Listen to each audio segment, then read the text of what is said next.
What's up everyone? How y'all doing out there? I hope this video is finding you well, and if it's not finding you well, then hopefully by the end of this video you will have changed your mind, especially if you are a writer who is looking to connect with your inner voice. If that does sound like you, then welcome to another episode of Write On In. If that doesn't sound like you, welcome to Write On In anyway. My name is Andrew J. Stillman, and at the moment in this October of 2020 that we are in, we are smack dab in the middle of your novel writing process in order to get you ready for National Novel Writing Month in November of 2020. If this is your first time here, welcome, and I'm so happy to have you. So far, we've gone over where ideas come from, choosing your genre of choice, doing some character and plot development. So be sure to check out those videos if you haven't already, and also make sure you hit that little subscribe button at the bottom, immediately followed by the bell notification, so for the rest of this month you can stay up to date with these tutorials. If you are watching this video outside of the October 2020 time frame that it is filmed, I would also like to take one more moment to just encourage you to treat every month like National Novel Writing Month.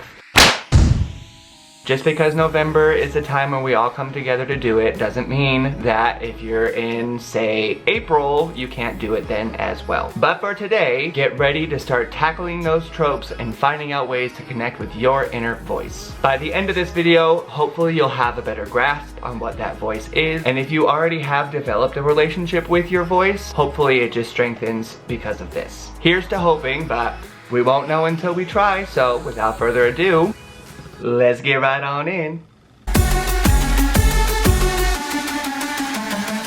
Let's not waste any time here because there is a lot to unpack today. Here's the thing. As we've discussed with tropes and genres and everything else we've covered so far, it's pretty easy to study the market trends to see what's in, what's out, what's been done, what might need to be done. And part of the debate between the self-publishing and traditional publishing industries, and I do repeat part of, because we are not even gonna get into any of that today. Part of the debate is that editors and publishers and agents and everything else like that in between really only care about one thing: selling the book. From the business standpoint of book writing, that sounds kind of duh, but for writers who haven't fully experienced this yet, there is definitely a major difference between the business side of writing books and the creative side of writing books. The exercises we've done so far are obviously way more tailored toward the creative side of things. That is also kind of the point of them, because especially if you are a new writer, then first and foremost, your main concern should be on letting that creative side out. The people who are up at the top of the game in the publishing industry really only care about if they think that they can sell the book or not. That is solely their purpose. That is all that they really care about. And like I said, from the business standpoint, that makes sense. When you compare that to a self-published author, self-published authors have a different ability of being able to connect with their readers. The relationship that authors have with their readers is super crucial to their success as an author, because you want people to buy your books, right? That's the whole point of being an author. And you want your readers to buy your subsequent books. And so when you are a self-published author and you're pumping out a lot of books and you're seeing the things that people like and don't like, that gives you the ability of, again, tailoring down what you're writing so that it matches more with the people who are reading your work. Whereas in the publishing industry, obviously they're literally just looking at the market trends, what's been selling for them, what they've already tried to sell that may or may not have worked, and that's why it's so much harder to break into that sometimes. It's not a personal thing. It's not like you're not a good writer if they don't want your book, it's just that they don't think that it can sell on the market. Huge debate in between the two, but again, that's pretty much all I'm gonna say about that for today. The problem is it's super easy to get caught up in all of it. Do you mimic what you see, or then does that count as copying? How can you focus on individuality and keep things fresh and try to do something original if no one thinks it will sell? How can you grow past a solid readership that you tailor your books toward in order to gain a wider audience? Why are some books more popular than others? Unfortunately, the honest truth is that none of those questions have like one solid answer to them, which is what makes them so frustrating and what trips potential authors up from really even getting started in the first place because they get too stressed out about stuff like what I just said instead of just focusing first on the writing, because that is the most important part. You can't sell a book that isn't even written. As to the last of those questions, why some books are better than others, my personal opinion is that books that do better, like really sell very well, happen because of the author's personal relationship with words and how they have developed their own voice. That's what makes them stick out from the rest of the crowd. So whether you are struggling with connecting to your voice or not, my first piece of advice to you would be either pay attention to or figure out your personal relationship with words. What does that mean? Great question. Personally, for me, when I see words, I don't see pictures. Like, I see words. I don't really know how else to describe that. Like when I write or when I read or when I anything, I just see the word and what the word is trying to describe more so than I do like the image or picture itself that the word represents. I see the way that the letters just like melt and mold together and how there can just be words that sometimes aren't even fair in all these different languages because they just sound so incredible. That all being said, it's not like I came out of the womb like that. One of the best ways to figure out your personal relationship with words, I've said it before, I will say it again and again and again, is to read widely. Another piece of advice that I have said before that I will reiterate now is to turn any opportunity you have into an opportunity to work. So how do those two sentences go together? Great question. When you're reading, whatever you're reading, especially in the book category, not just like articles, blogs, etc., pay attention to a couple of things. What are the tropes and cliches that you recognize in this body of work that you've already studied, and how might it affect what you're writing yourself? Do you like the way that the author has executed these tropes and cliches? Is there a particularly unique style of voice that is endearing or intriguing to you? Or is this just some sort of typical run-of-the-mill book that feels just like everything else you've ever read?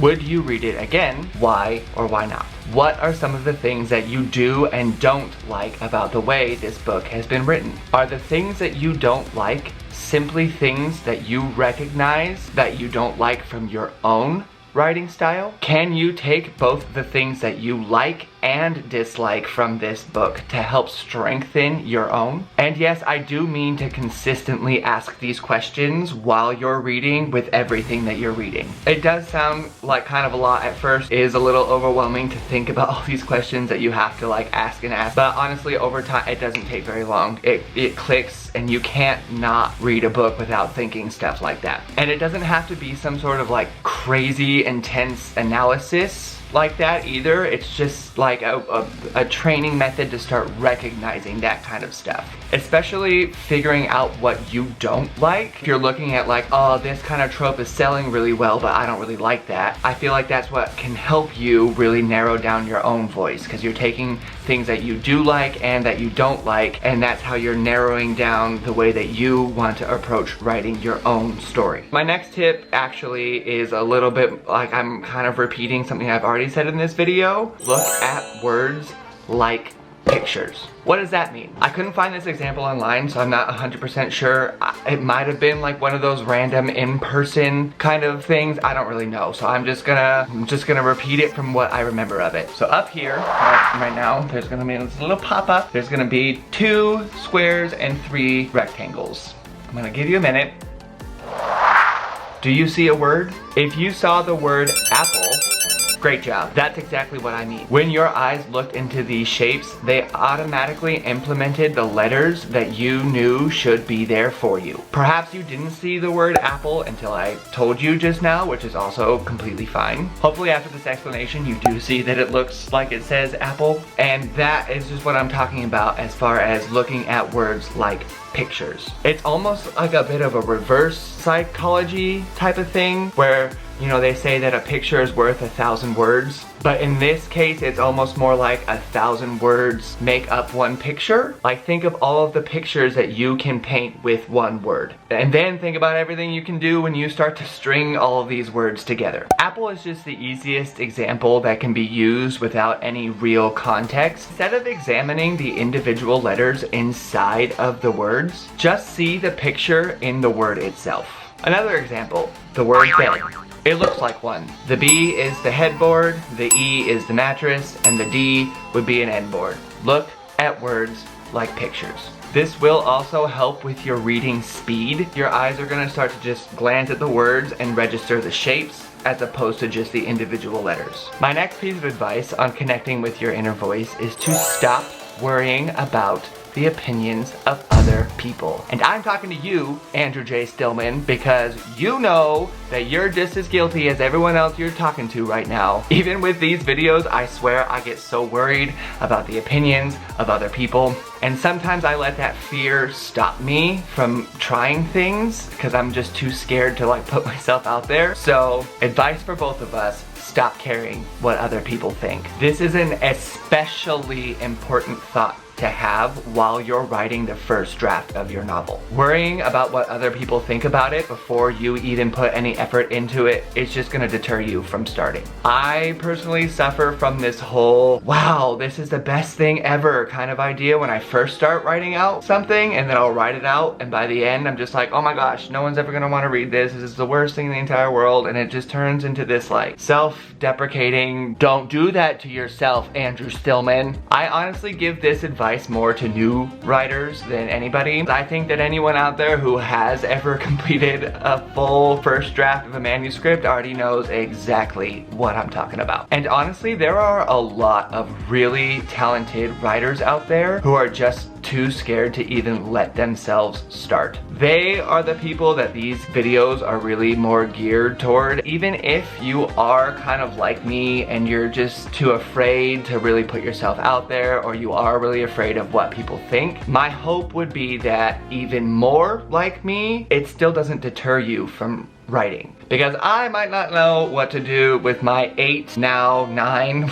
works in progress, but I at least have those. If I could just go back to the 18-year-old me who was just starting out on writing his first book and telling him that 13 years later he was gonna have 8, I would have blown my own mind, honestly. In not worrying about other opinions, my next advice to you would then be to explore the things that fulfill you. Write the book that you want to read, especially if you're reading a bunch in your genre and you're not liking anything that's coming across. In the past videos and in the upcoming ones, I'm going to continue to encourage you to explore your genre. I'm going to encourage you to make mistakes on purpose. I'm going to encourage you to write whatever you want, because as long as it fulfills you, then on the creative side of the writing process, that is really all that matters. And we're still not even touching on the business side of things yet, so don't worry, we'll get there. You can't learn from your mistakes if you don't make them in the first place. The mere fact alone that you're going to make them shouldn't stop you from making them. Part of the reason that I have 8 books is because, in truth, not all of them are that good. Out of the 8 that I have, I probably have 3 that I would really pursue. A lot of those books are also part of a series, so all things can be edited. And even though we're not touching on editing at all yet, just remember that for your first draft, that no matter how bad it is, it can be fixed. But again, we're not even gonna be touching on the editing stuff right now, because we are just going to let the creative process be what it is. It is widely stated and believed that the first draft of any book is essentially just the author telling the story to themselves. That is why they tell you not to edit as you go. That's why you're encouraged to not even think about the business side of book writing until you're done writing the book. That's why I encourage you to make as many mistakes as possible now. You have to get it out. You have to start somewhere. You need to give yourself something to work with. Staring at a blinking cursor is not gonna get you anywhere. If anything, it's just gonna deter you even more. Be who you are. Let your voice speak for you. And my last piece of advice to you is to go easy on yourself and remove all expectations. And by remove all expectations, I mean show up and do your best. Be present in the moment and allow the creative process to be whatever it is. There may be days when scratching out 20 words feels like 20 root canals. There are also gonna be days when you blink and you have 3 chapters done. Although things like National Novel Writing Month have that whole 1,667 words per day type of mentality, in truth, you're probably gonna see a wide spike. But the easier you go on yourself and the less expectation you have of like, I have to get this done, the more likely you're gonna be to just enjoy what you're doing. Connecting with your story and your voice and all that, I know how frustrating and how scary and how everything it can be. I also, for the month of November, have put together 30 different prompts to help you connect with either your characters or your plot or your settings or anything like that. So every day in November I will be here, and if you have or you intend to sign up for National Novel Writing Month, these videos that I just mentioned are essentially kind of the same idea as how they will send you a daily motivational message to help you get through the work. I'm just gonna give you a writing exercise that's not gonna take you any more than 10 to 15 minutes to complete, and they're really just designed for the days where you're struggling with what's going on and you just come, and then there will be a little prompt for you to help you get those creative juices flowing. I'll also be sharing my own daily writing updates and how NaNo's going for me during that time. We're still a few weeks out from all of that, so I'm just letting you know that it's gonna be happening.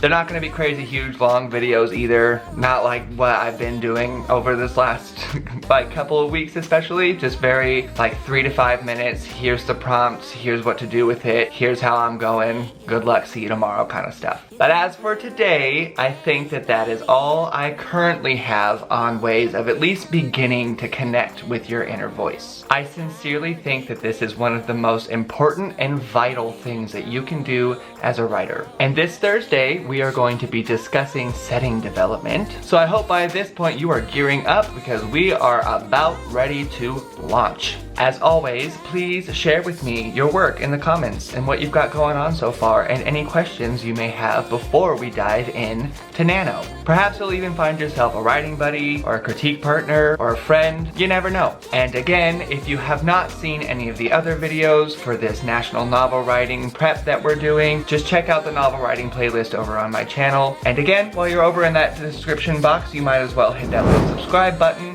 because I know you want to come and see me again, and if you don't, I don't know why you're even this far in the video as it is. So you hit that subscribe button and you hit that bell notification and you give me either a thumbs up or a thumbs down, because I would love any engagement, whether you love me or whether you hate me. Hope you're all ready for NaNo 2020, because I know that I'm certainly gearing up. See you Thursday.